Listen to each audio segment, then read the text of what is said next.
together with me, I have the honor to host Dr. John Dickie. He is the president of the Canadian Association of Thoracic Surgeons. Welcome, Dr. Dickie, and thank you very much for being here with us. Thank you for having me. Let's start first by saying what inspired you to have this role in the Association of Thoracic Surgeons? Well, the community of thoracic surgeons in Canada is quite small, and our organization is very important to that community in terms of collaboration and a sense of community across the country. It always has been, and it was just an honor for me to be given the opportunity to lead the organization because, as I say, it really is important overall to the community in Canada.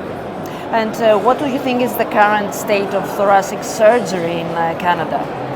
So, thoracic surgery, I think, is in an excellent spot overall, but we do experience the same sort of challenges in Canadian healthcare that other specialties do right now with human resources, funding, an aging population. But the specialty itself is very strong, it's growing. We have interest from trainees from all parts of the country, all walks of life. So in that sense, I feel the specialty is strong. But as I say, I think that in many healthcare systems around the world, there are challenges from a variety of perspectives, and Canada is certainly no exception. And what might be your activities as a society, as an association, about training and all this?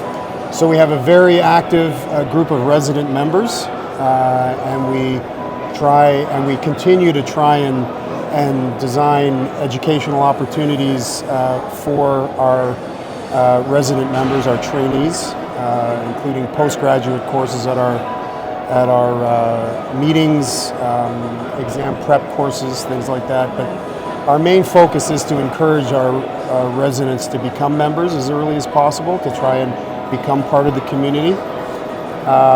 We also support resident educational activity, including through a partnership with the STS for attending the STS meeting, as well as opportunities to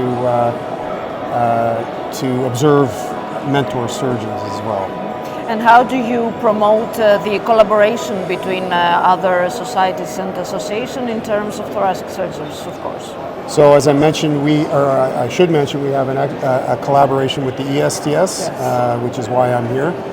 And we certainly continue to encourage members to attend the meeting. We are very anxious to explore ways to collaborate with ESTS with our database. And the session this year, the joint session between CATS and ESTS is around, at least in part, around the database. And that remains a focus for us in terms of our collaboration. We also have a very close collaboration with STS, mostly around training, attendance at meetings, speakers, etc. So.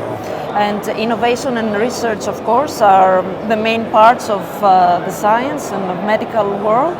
And all these are going very fast, really, and especially in thoracic surgery, robotics, technology, new technologies. How are you coping with that as an association? So it's a great question. In terms of supporting innovation with our members, again, we do support research projects. Our database supports those. The innovation piece, you mentioned robotics. I do think that's I think we're behind in Canada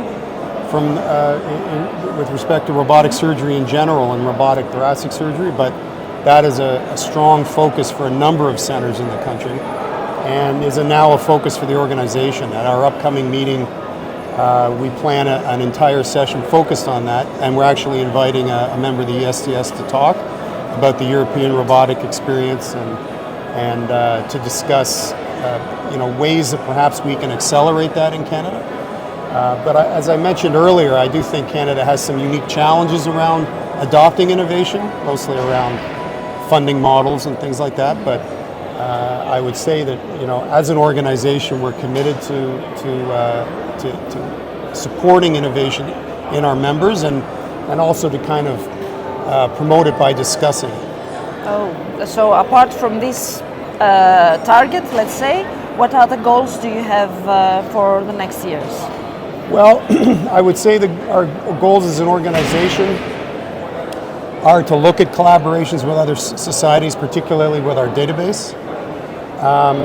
Also we always are looking at ways to expand our scope of activity.